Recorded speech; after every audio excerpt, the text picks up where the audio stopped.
الحمد لله رب العالمين والعاقبة للمتقين والصلاة والسلام على رسوله محمد وعلى آله وأصحابه أجمعين وعلى من تبعهم بإحسان إلى يوم الدين.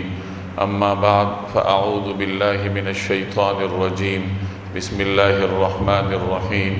واذكر في الكتاب إبراهيم إنه كان صديقا نبيا إذ قال لأبيه يا أبت لم تعبد ما لا يسمع ولا يبصر ولا يغني عنك شيئا يا أبت إني قد جاءني من العلم ما لم يأتك فاتبعني أهدك صراطا سويا يا أبت لا تعبد الشيطان إن الشيطان كان للرحمن عصيا يا أبت إني أخاف أن يمسك عذاب من الرحمن فتكون للشيطان وليا. صدق اللہ العظیم. بزرگان محترم اور میرے عزیز دوستوں اور بھائیوں، اللہ تعالیٰ کی جتنی مخلوقات ہیں انسان کے سوا، وہ تمام مخلوقات اپنے کام کو پہچانتی ہیں، اپنے رب کو بھی پہچانتی ہیں. اللہ نے ان کے ذمے جو فریضہ عائد کر رکھا ہے وہ اپنا وہ فریضہ پورا کرنے میں منہمک رہتی ہیں. انسان وہ واحد مخلوق ہے جو اللہ کی جانب سے عائد کردہ فرض کو بار بار بھول جاتا ہے. اللہ نے اس کے ذمے یہ فرض عائد کیا ہے کہ وہ اللہ کی عبادت کرے گا.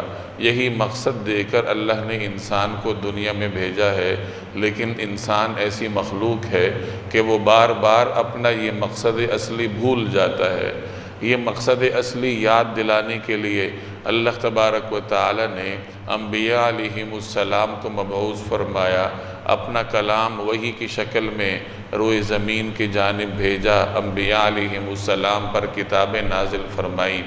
نبی کریم صلی اللہ علیہ وسلم کے بعد کسی پیغمبر نے نہیں آنا. آپ صلی اللہ علیہ وسلم اللہ کے آخری رسول ہیں.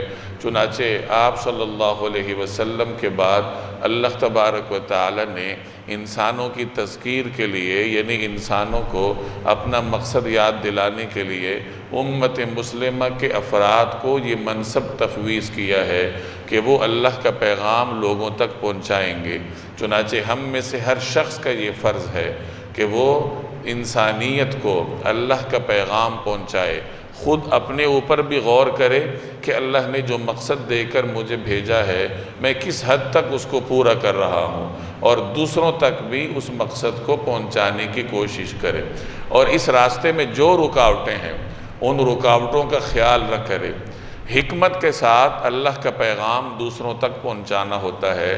دو چیزیں مد نظر رکھنی ہوتی ہیں، ایک حکمت اور دوسرے نمبر پر کسی ملامت کرنے والے کی ملامت کا خیال نہ رکھنا. بعض اوقات انسان بزدلی کو، مداہنت کو حکمت سمجھ بیٹھتا ہے. مداہنت کہتے ہیں اللہ کے حکم کو چھپانا. تو کبھی کبھار انسان اپنی غلط فہمی کی وجہ سے مداہنت کو حکمت کا نام دے دیتا ہے، حالانکہ وہ حکمت نہیں ہوتی، وہ مداہنت ہوتی ہے. تو مداہنت سے بچنا ہوتا ہے. کسی ملامت کرنے والے کی ملامت کا خیال نہیں رکھنا ہوتا. معاشرے میں جو غلط رسوم پھیلی ہیں، وہ رسمیں چاہیں آپ کے گھر سے پھیلی ہوں، چاہے ان رسموں کو رواج دینے والے آپ کے آباء و اجداد ہوں، آپ کے اعزہ اور اقربا ہوں، جب ایک مرتبہ آپ پر یہ واضح ہو جائے کہ یہ رسوم دین کے خلاف ہیں تو پھر حکمت اور بصیرت کے ساتھ ان رسوم کی مخالفت کرنا یہ ایک مسلمان کا دینی فرض بن جایا کرتا ہے. سیدنا ابراہیم علیہ السلام کی سیرت کو قرآن کریم نے مختلف مقامات پر وضاحت کے ساتھ بیان کی ہے، اور حضرت ابراہیم علیہ السلام کے بارے میں قرآن کریم کے جو بیانات ہیں ان تمام کو اکٹھا کرنے کے بعد ان کی حیات مبارکہ کی جو ایک تصویر ہمارے سامنے آتی ہے وہ یہی ہے کہ حضرت ابراہیم علیہ السلام کفر اور شرک کے ماحول کے خلاف برسر پیکار رہے، اور اس راستے میں انہوں نے کسی ملامت کرنے والے کی ملامت کا خیال نہ کیا. اللہ کے راستے میں حائل ہونے والی ہر رکاوٹ کو انہوں نے دور کیا، اور حکمت کے ساتھ اللہ تبارک و تعالیٰ کا پیغام اپنے معاشرے کو، اپنے والدین کو اور اپنے ارد گرد رہنے والے سماج کو پہنچاتے رہے۔ چنانچہ یہ تو آپ سب جانتے ہیں کہ حضرت ابراہیم علیہ السلام کی پیدائش ایسے گھرانے میں ہوئی تھی کہ خود ان کا والد، جس کا نام قرآن کریم آزر ذکر کرتا ہے، وہ نہ صرف یہ کہ بت پرست تھا بلکہ لکڑی کے بت بنا بنا کر فروخت کرتا تھا۔ معاشرے میں یہی کفر اور شرک کے اندھیرے چھائے ہوئے تھے۔ ان کے ماحول میں دو طریقوں سے شرک ہوتا تھا۔ ایک تو لوگ بت پرستی کرتے تھے، اپنے ہاتھوں سے بت بنا کر ان کے سامنے سجدہ ریز ہوتے تھے، اور دوسرا طریقہ کار شرک کا یہ تھا کہ آسمانی جو مختلف اجرام فلکی ہیں، مختلف مخلوق ہے اللہ تعالیٰ کی، سورج ہے، چاند ہے، ستارے ہیں، تو ان اجرام فلکی کو اپنا دیوتا مان کر ان کی عبادت کرتے تھے، اور اس عبادت میں ان کے اعزاء اور اقرباء بھی شریک تھے، ان کا پورا ماحول شریک تھا۔ ان کے زمانے میں جو بادشاہ تھا نمرود، وہ خود اپنے آپ کو رب کہلواتا تھا، اور وہ بھی قوم کے ساتھ شرک کے ان تمام مظاہر میں شریک تھا۔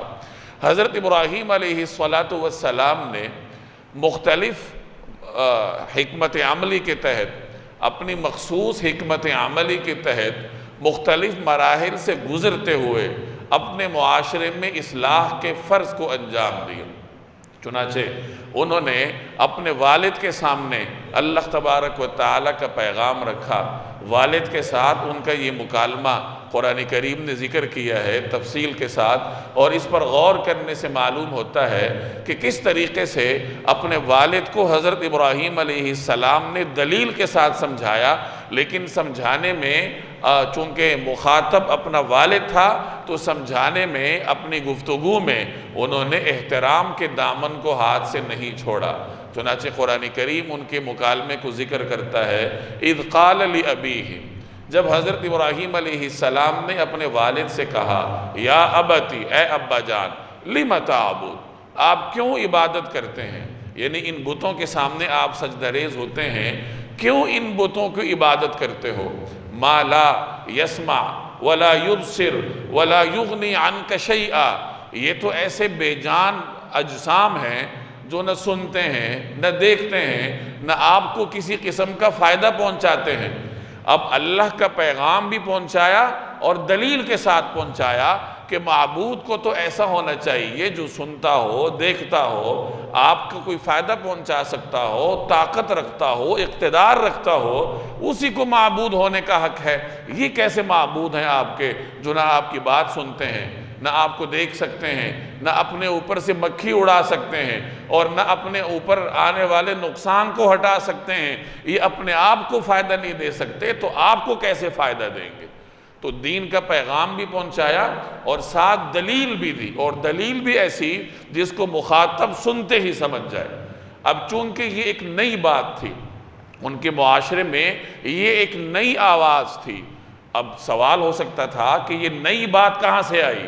تو حضرت ابراہیم علیہ السلام اس کا بھی جواب دے رہے ہیں، یا ابتی انی قد جاءنی من العلم ما لم یأتک، اے ابا جان، میرے پاس ایک ایسا علم آیا ہے جو آپ کے پاس نہیں ہے، یعنی مجھے اللہ نے نبوت سے سرفراز کیا ہے، میرے پاس اللہ کی وحی آتی ہے۔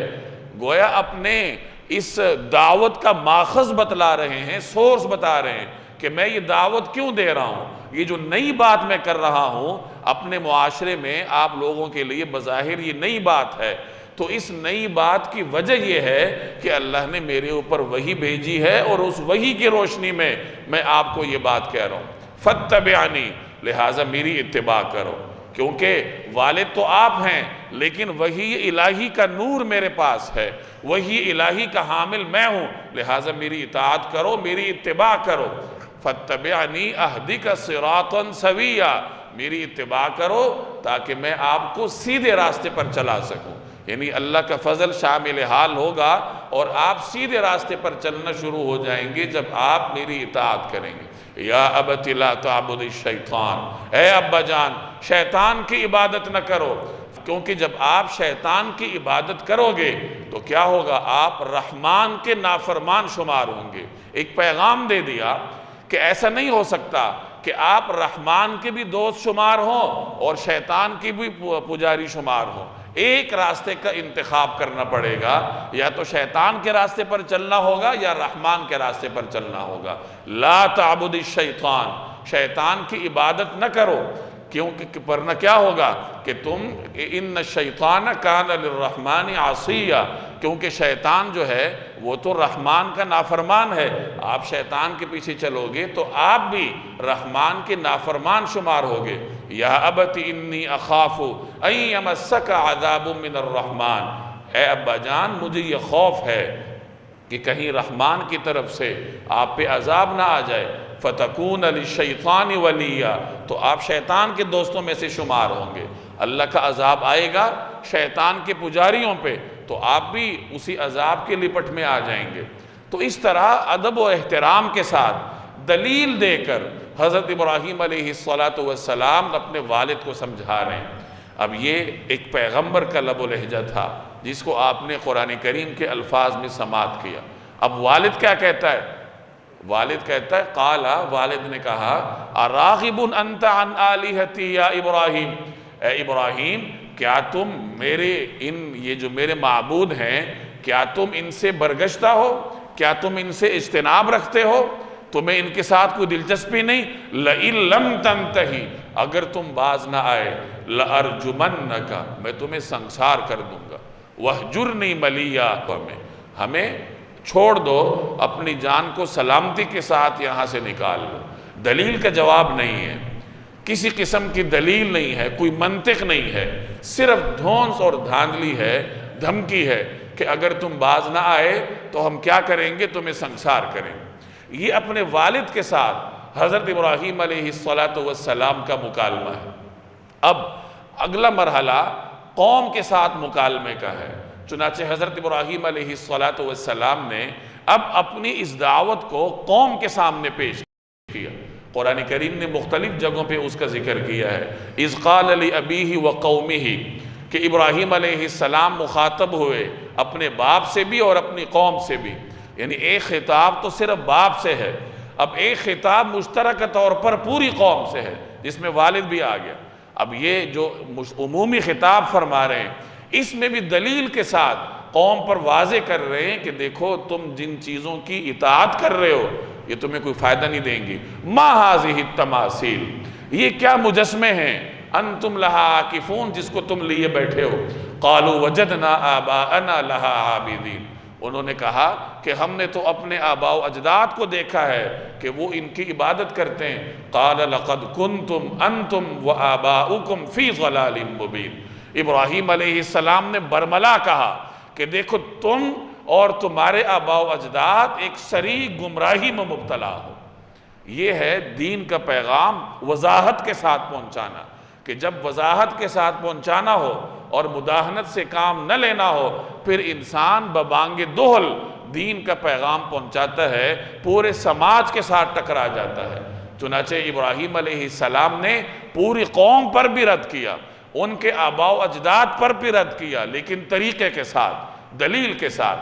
چنانچہ اسی قوم کے ساتھ اسی مکالمے کو قرآن کریم ایک اور جگہ ذکر کرتا ہے جس میں ابراہیم علیہ السلام ان سے پوچھتے ہیں اذ قال لأبیہ وقومہ ما تعبدون، ابراہیم علیہ السلام نے اپنے والد اور قوم سے مخاطب ہو کر کہا کہ تم کس چیز کی عبادت کرتے ہو؟ انہوں نے کہا قالوا نعبد اصناما، کہ یہ تو کچھ بت ہیں جن کی ہم عبادت کرتے ہیں، فنظل لها عاکفین، اور ہم اس کو لے کر بیٹھ جاتے ہیں۔ اعتکاف کا مطلب کسی کے جیسے ہمارے مسلمان اعتکاف کرتے ہیں، اللہ کے دربار میں بیٹھتے ہیں، اللہ کے دروازے کو لازم پکڑتے ہیں، تو انہوں نے کہا ہم تو ان کے لیے اعتکاف کرتے ہیں، یعنی ہم ان کو لازم پکڑتے ہیں۔ اب ابراہیم علیہ السلام ان سے کچھ پوچھ رہے ہیں اور انہی سوالات میں ہی دلائل بھی ہیں۔ چنانچہ ابراہیم علیہ السلام نے پوچھا هل يسمعونکم اذ تدعون، تم تو ان کو لازم پکڑ کر بیٹھے ہو، یہ بتاؤ جب تم انہیں بلاتے ہو تو یہ تمہاری پکار سنتے ہیں؟ او ینفعونکم او یضرون، یا تمہیں کوئی نفع اور نقصان پہنچا سکتے ہیں؟ اگر تو یہ سن سکتے ہیں، دیکھ سکتے ہیں، تمہاری پکار سنتے ہیں اور تمہاری پکار کا جواب دیتے ہیں، اقتدار رکھتے ہیں، تو پھر بھی کوئی بات بن سکتی ہے، لیکن یہ تو نہ سنتے ہیں، نہ دیکھتے ہیں، نہ تمہاری پکار کا جواب دے سکتے ہیں، نہ تمہیں نقصان پہنچا سکتے ہیں، تو یہ کیسے تمہارے ارباب ہیں؟ یہ کیسے لوگوں کو تم رب بنا کر بیٹھے ہو؟ اب ابراہیم علیہ السلام ان کے ان معبودوں سے برات کا اعلان کرتے ہیں اور فرماتے ہیں فَإِنَّهُمْ عَدُوٌّ لِّي، کہ سن لو کہ یہ جو تمہارے رب ہیں جن کو تم نے تراش رکھا ہے، یہ میرے دشمن ہیں۔ پچھلے مکالمے میں آپ نے سنا کہ حضرت ابراہیم علیہ السلام نے ان سے فرمایا کہ تم اور تمہارے آباء و اجداد سری گمراہی پر ہو۔ اب یہاں ان کے ان معبودوں کے بارے میں فرما رہے ہیں کہ میرے اور ان کے درمیان تو دشمنی ہے، میرا اور ان کا کوئی تعلق نہیں ہے، الا رب العالمین، میرا تعلق اگر کسی کے ساتھ ہے تو وہ رب العالمین ہے۔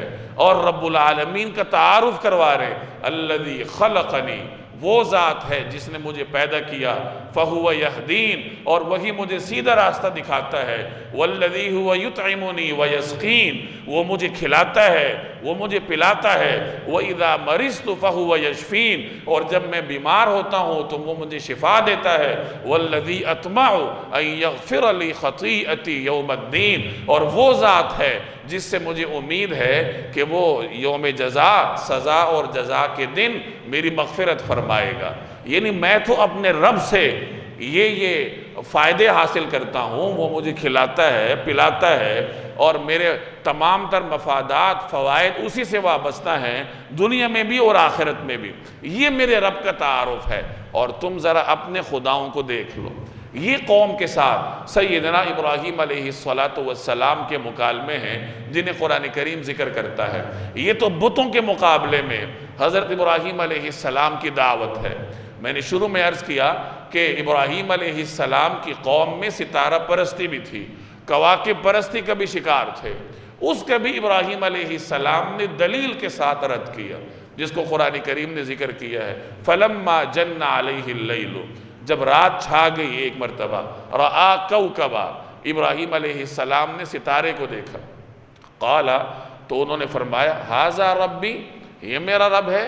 یہ قوم کو سمجھا رہے ہیں، جیسے مختلف مفروضے قائم کرتا ہے انسان دوسرے کو سمجھانے کے لیے، اور ایک ایک مفروضے کا باطل ہونا اس کے سامنے واضح کرتا ہے۔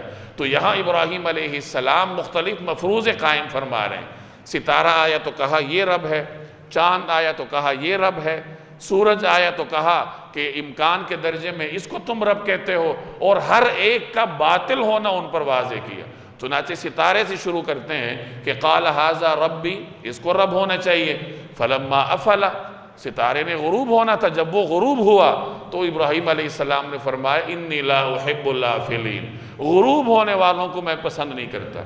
یعنی معبود کو جو جس پر زوال آتا ہے اس کو معبود ہونے کا حق نہیں ہے۔